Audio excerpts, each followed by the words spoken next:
After completing the series, today we learn about the data frame. Okay, so what is a data frame? Actually you know that series is a one dimensional structure. Series में केवल one dimension पे work करते थे. In data frame it is a two dimensional structure.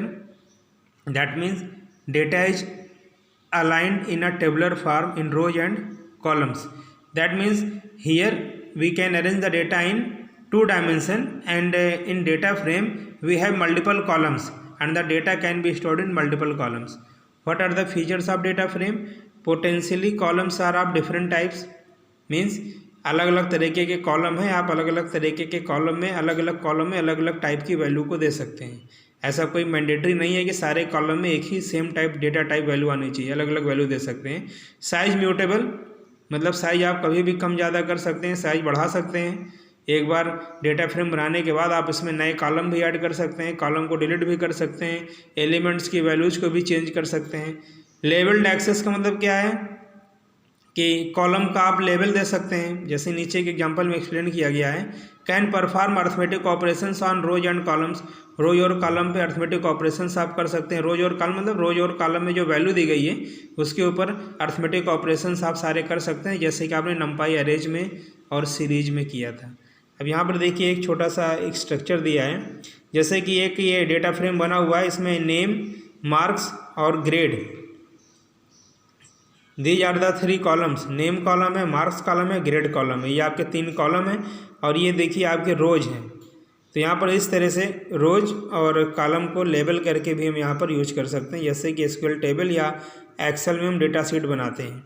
You can easily change the values. It is value mutable, मतलब वही जिससे पहले बताया कि एक बार बनाने के बाद आप वैल्यू भी चेंज कर सकते हैं, कॉलम भी चेंज कर सकते हैं, नया कॉलम ऐड कर सकते हैं, किसी कॉलम को डिलीट कर सकते हैं, नई रो ऐड कर सकते हैं. तो आज हम इन्हीं सारी चीज़ों पे बात करेंगे. ओके, अब जैसा कि आपको पता है कि you have to import the library pandas. तो panda data frame can be created by using the following constructor. देखिए ये होता है panda data data frame. Pandas की जगह पीडी भी लिख सकते हैं. जैसे आपने लिखा इम्पोर्ट पांडाज एज पीडी, तो वहाँ पर पीडी डॉट डेटा फ्रेम. अब इसमें देखिए डाटा है, इंडेक्स है, कॉलम्स है, डी टाइप है और कॉपी है. डाटा क्या है? Can be represented as series, list, dictionary, ND array, constant and also another data frame. मतलब कहीं से भी आप डेटा ले सकते हैं. इंडेक्स क्या है? For the row levels. जैसे कि बाय डिफ़ॉल्ट अगर हम इंडेक्स नहीं देते हैं, जैसे सीरीज आपने देखा था और आपने नंपाई अरे देखा था, तो वहाँ पर क्या था, इंडेक्स जो आपका था बाय डिफ़ॉल्ट तो 0 1 2 3 4 आता है. यहाँ पर इंडेक्स आप जो चाहें वो दे सकते हैं. कॉलम्स का मतलब क्या है? कॉलम का लेवल भी यहाँ पर आप दे सकते हैं. और डी टाइप, डेटा टाइप आप बताना चाहें वही बता सकते हैं. और कॉपी आपका कॉपीइंग डेटा कॉपी करने के लिए यूज होता है. इस समय बाय डिफ़ॉल्ट ये फॉल्स होता है. अब देखिए यहाँ पर एक एग्जांपल दिया गया है कि एक डेटा फ्रेम बना रहे हैं लेकिन इसमें कोई डेटा नहीं, एम्प्टी डेटा फ्रेम है. तो import pandas as PD, DF equal to PD dot data frame. कोई एलिमेंट पास नहीं कराया गया है. प्रिंट डीएफ, तो क्या है? Empty data frame. कॉलम्स क्या है? कुछ नहीं है, खाली है.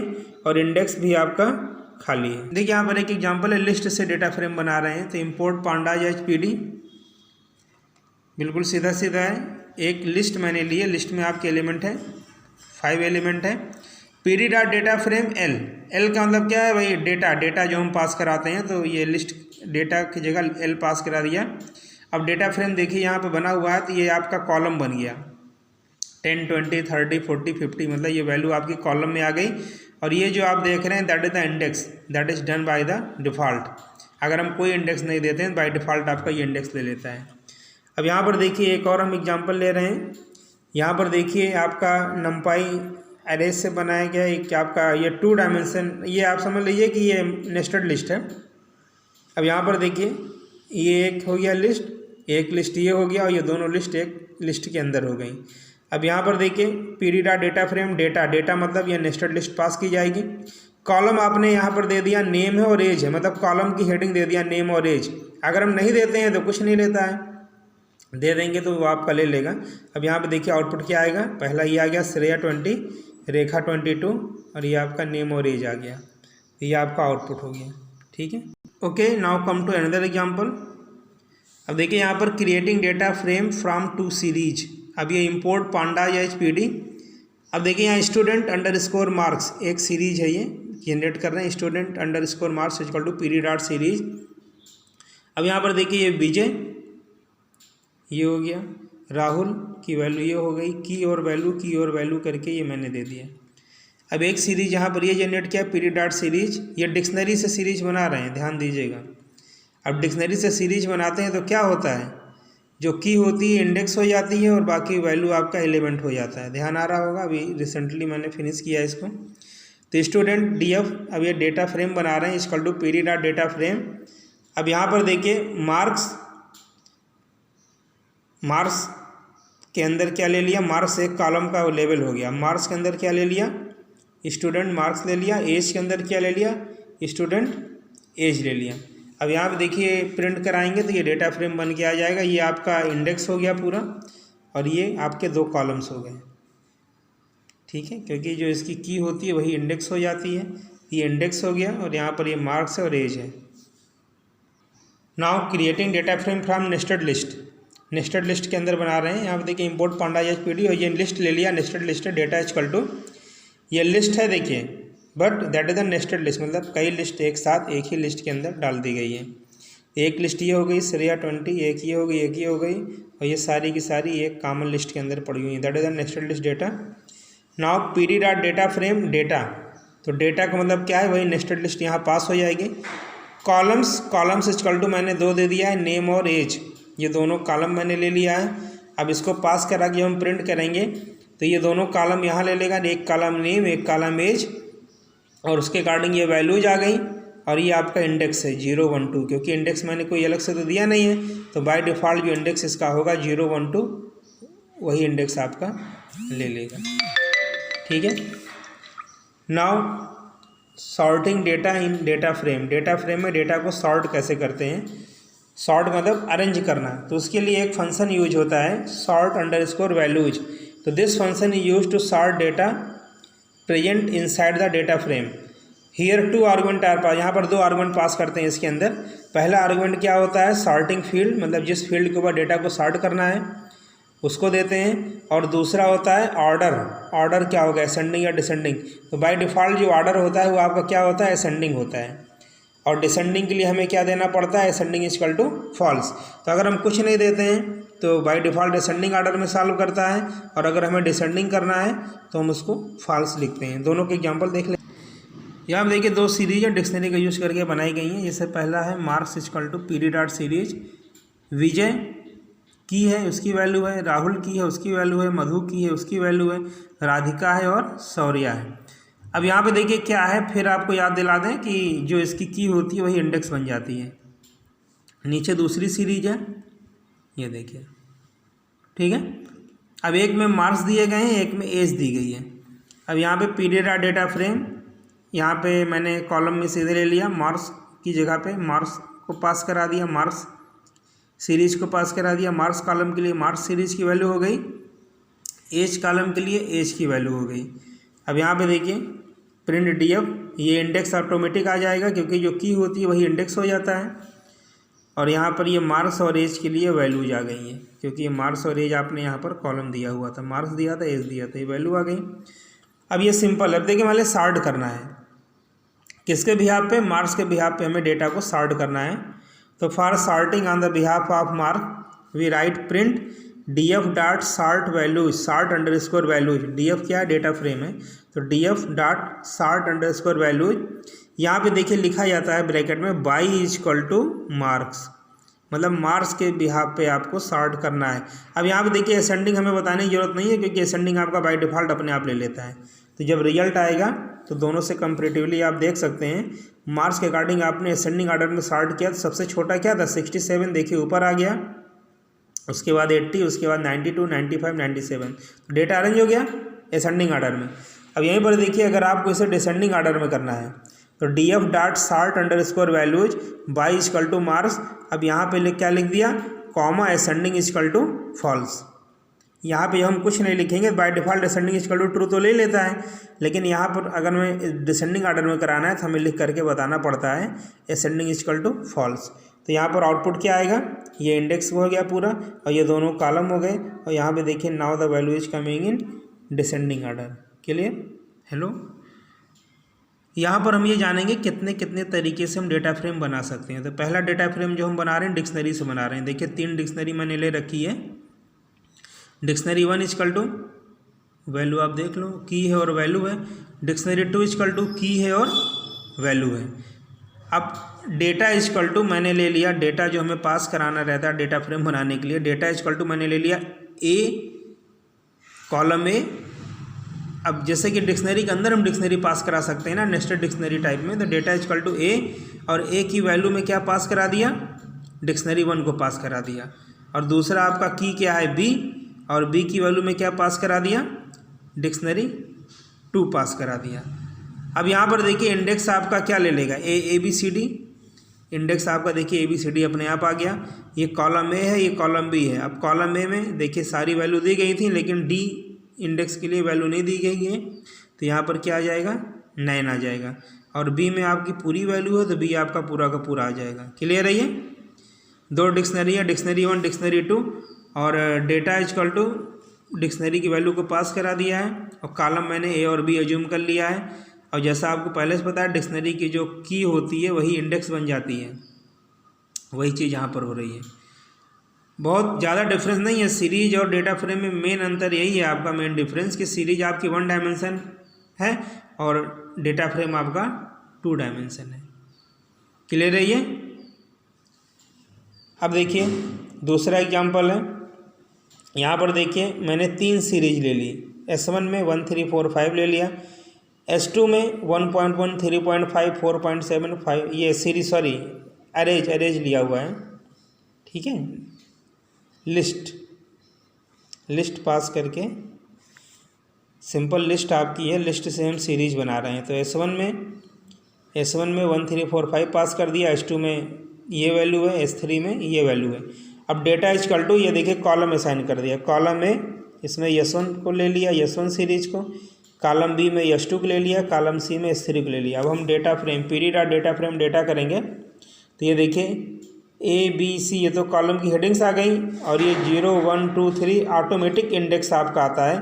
जब हम जैसे डिक्शनरी से बनाते हैं, डिक्शनरी की जो की होती है वैल्यू आ जाती है, डिक्शनरी की जो की होती है इंडेक्स बन जाती है।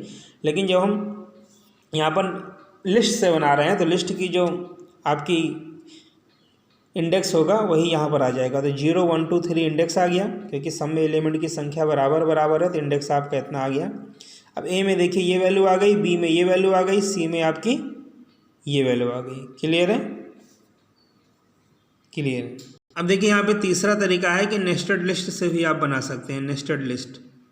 तो नेस्टेड लिस्ट यहाँ पर हम बना रहे हैं, D1 है, D1 में लिस्ट के अंदर लिस्ट लिया गया, तो D1 इक्वल टू ये आपका एक 2 3 4 और एक हो गई 5 6 7। ये अपने आप में खुद एक लिस्ट है, लेकिन ये नेस्टेड लिस्ट है। ठीक है, और इसी तरह से ये एक नेस्टेड लिस्ट हो गई। तो D1 और D2 में नेस्टेड लिस्ट ऑब्जेक्ट ले लिया। अब data equal to A column में D1 को पास करा दिया, बी कॉलम में D2 को पास करा दिया। अब इंडेक्स इसका क्या होगा, 0 और 1, क्योंकि नेस्टेड लिस्ट में इंडेक्स क्या होगा, तो इसका 0 इसका 1, तो 0 1 यहाँ पास हो गया, और ए और बी हो गया, और ये आपकी वैल्यूज हो गई। तो ये आपके वेरियस फॉर्म्स हो गए जिनसे हम आपका डेटा फ्रेम क्रिएट कर सकते हैं। देखिए यहाँ पर ये वाला एग्जाम्पल जो पहला एग्जाम्पल था, इसमें डेटा फ्रेम बनाया गया था 3 डिक्शनरी लेकर के। यहाँ पे अगर इंडिविजुअल एलिमेंट को स्कैन करना है तो उसके लिए क्या करेंगे, जैसे आउटपुट में आपको चाहिए, तो यहाँ पर जैसे मिलेगा प्रिंट DF A0। ए का मतलब क्या है, यहाँ पर ए आपका क्या है, A ऑफ 0। ए आपका क्या है, कॉलम है। ठीक है, कॉलम का रेफरेंस दे करके हम सीधे ले सकते हैं, कॉलम का लेवल है और ये उसकी वैल्यू है।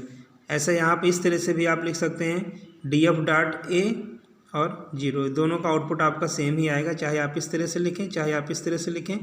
तो यहाँ पर रिजल्ट आपको क्या मिलेगा, 1।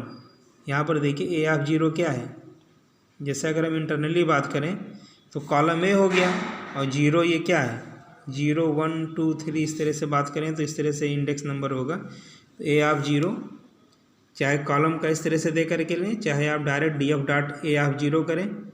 ठीक है, DF डॉट A ऑफ 0 करेंगे तब भी आपको क्या मिलेगा, 1 मिलेगा। ठीक है, और इस तरह से लिखेंगे तब भी आपको 1 मिलेगा। Now here another thing is accessing a subset from data frame. Data frame से सबसेट हमें निकालना है, जैसे कि आपने पढ़ा था ना नंपाई में स्लाइसिंग और सबसेट निकालने वाला पढ़ा था ना, तो इसी तरह यहाँ पर भी वही चीज़ है। अब नंपाई बहुत काम आएगा यहाँ पर, क्योंकि नंपाई में जैसे आपने सारी चीज़ें रो और कॉलम की पोजीशन वो सब देखा था, सेम चीज़ आपका यहाँ पर भी होगा। तो यहाँ पर सबसे पहले हम लोग LOC का यूज करके प्रिंट कर रहे हैं। LOC मतलब होता है लोकेशन। अब यहाँ पर एक चीज़ और बताना जरूरी है कि LOC का मतलब ये होता है कि आप जो भी रेंज देते हैं, जैसे कि यहाँ पर आपने ऐसे लिखा 0 से लेके 2 तक, तो यहाँ पर 0 भी लेगा, 1 भी लेगा, 2 भी लेगा। क्यों? क्योंकि LOC में आपका पूरा का पूरा लेता है। ध्यान दीजिएगा, LOC लोकेशन की अगर हम बात करते हैं तो जो भी रेंज दिया होता है उसको इंक्लूड करके लेता है। ठीक है, जैसे अभी सीरीज में भी आपको थोड़ा सा रिवीजन कराया गया था LOC। तो LOC मतलब होता है लोकेशन, तो ये पूरा का पूरा लेता है। तो आइए यहाँ पर हम बात करते हैं, ये D1 ये बना रहे हैं, D1 D2 D3, ये तीनों आपके क्या हैं, D1 D2 D3, इन तीनों को यहाँ पर लिया गया है एज अ लिस्ट। अब यहाँ पर हम पास कर रहे हैं डेटा इक्वल टू A में D1 को दे दिया, B में D2 को दे दिया, C में D3 को दे दिया। अब यहाँ पर डेटा पास कर लेते, ABC आपके कॉलम हो गए, ABC कॉलम हो गए।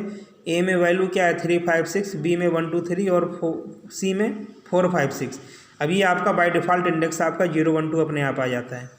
अब यहाँ पर देखिए जैसे एक्सेस अ रो, एक रो हमें एक्सेस करनी है, तो यहाँ पर देखिए जैसे मैंने लिखा प्रिंट df.loc, और ये रो की हम बात कर रहे हैं, तो रो आपकी क्या है 0 है, तो ये रो पोजीशन हो गई, और कॉलम आपका क्या है कॉलन है। कॉलन का मतलब क्या है याद करिए, पूरा का पूरा कॉलम आपको लेना है। तो 0 पोजीशन पे पूरा का पूरा कॉलम आपको ले लेना है। तो 0 पोजीशन में पूरा का पूरा कॉलम आप लेंगे तो आउटपुट क्या मिलेगा 3 1 4।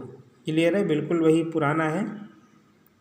ठीक है, अब यहाँ पर देखिए एक चीज़ है, here in column section we have to give column name oblique level. जैसे या तो आप कॉलन करके छोड़ दीजिए, चलिए ठीक है, पूरा का पूरा ले लेगा। LOC की हम बात कर रहे हैं, LOC में रो वाले में तो हमें लिखना पड़ता है कि कौन सी रो चाहिए, न्यूमेरिक वैल्यू देनी पड़ती है, रेंज देनी पड़ती है।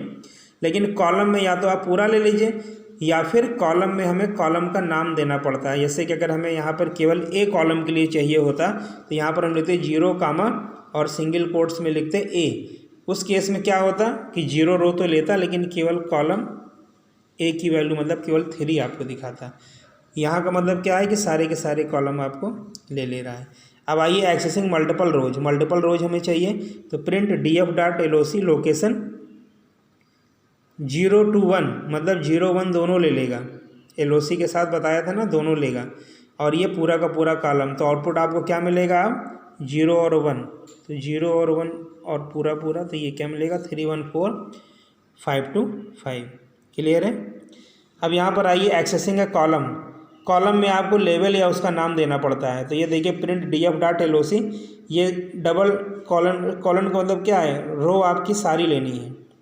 ओके, अब कॉलम आपको क्या लेना है A लेना है। तो A कॉलम के लिए सारी रो आपको लेनी है।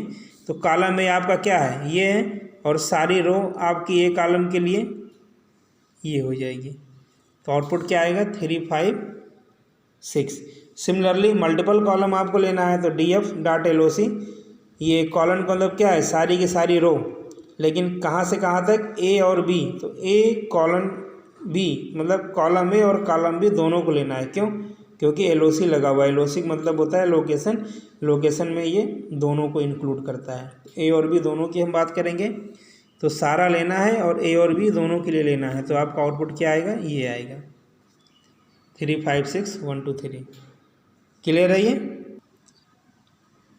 Access range of columns from range of rows मतलब बहुत ज़्यादा रो और कॉलम दोनों लेना है। तो यहाँ पर देखिए एक एग्जांपल है, प्रिंट df.loc 1, ये तो रो की पोजीशन हो गई और ये क्या हो गई कॉलम। तो यहाँ पर रो आपकी कौन लेगा, 1 लेगा रो और 2 दोनों को लेगा, और कॉलम आपका क्या लेगा A लेगा और B लेगा। तो आउटपुट आपको क्या मिलेगा, ये मिलेगा। क्लियर है। अब आइए तुरंत स्लाइसिंग पे आ जाते हैं। स्लाइसिंग की हम बात करते हैं तो स्लाइसिंग में आपका यूज होता है ILOC मतलब इंटीजर लोकेशन। तो इंटीजर लोकेशन आपका इंडेक्स इज एक्सक्लूडेड मतलब जो लास्ट में आपका दिया होगा उससे एक कम लेना है। जैसे कि आपका इस तरह से रो की पोजीशन दे रखी है ये, ठीक है, और कॉलम आपका लेवल के थ्रू ही इसमें भी देना पड़ता है। जैसे ये आपका दे रखा है तो यहाँ पर मतलब क्या है, केवल 1 और 2 को लेगा। क्लियर है। ILOC मतलब है इंडेक्स लोकेशन, यहाँ पर लास्ट से एक कम को लेता है। जैसे पहले आप करके नंपाई में देख चुके हैं। तो आइए कुछ एग्जांपल देखते हैं। स्लाइसिंग, अब इंपोर्ट पांडा एचपीड, ये देखिए एक मैंने बनाया है, ये लिस्ट है 1 2 3 ये बनी हुई है। डेटा में ABC कॉलम ले लिया और डेटा फ्रेम बना लिया इसका, तो आउटपुट आपको इस तरह से मिल जाएगा। क्लियर है। अब ये 0 1 2 आपका रो इंडेक्स है और ABC आपके कॉलम है। और अगर हम इसकी बात करें तो इसको इस तरह से आप मार्क इसको भी कर सकते हैं, ये भी आपका नंबर इस तरह से कॉलम का भी ले लेता है। अब यहाँ पे आइए DF.ILOC 0 to 2 एंड 0 2। तो 0 to 0 2 मतलब क्या है, यहाँ से आपको क्या मिलेगा, 0 और 1 मिलेगा। रो आपको क्या मिलेगी, 0 और 1, तो 0 1 रो हो गई। कॉलम आपको क्या मिल रहा है, 0 से 2। अब चाहे हम लेवल दें चाहे हम इसको न्यूमेरिक में दें, तो 0 और 2 का मतलब क्या है, 0 और 1। तो 0 ये है और 1 आपका ये है, तो क्या मिलेगा 3152, ये आपका आउटपुट निकल आएगा। ध्यान से देख लीजिए। ILOC मतलब इंडेक्स लोकेशन, इंडेक्स लोकेशन में आपका उसी तरह से काम करेगा जैसे आपने नंपाई और बाकी सब में देखा था। ठीक है। बाकी IIT आप इसी तरह से बाकी सब में चेक करके देख सकते हैं। तो आज के लिए इतना ही, फिर नेक्स्ट क्लास में हम इसकी आगे बात करेंगे।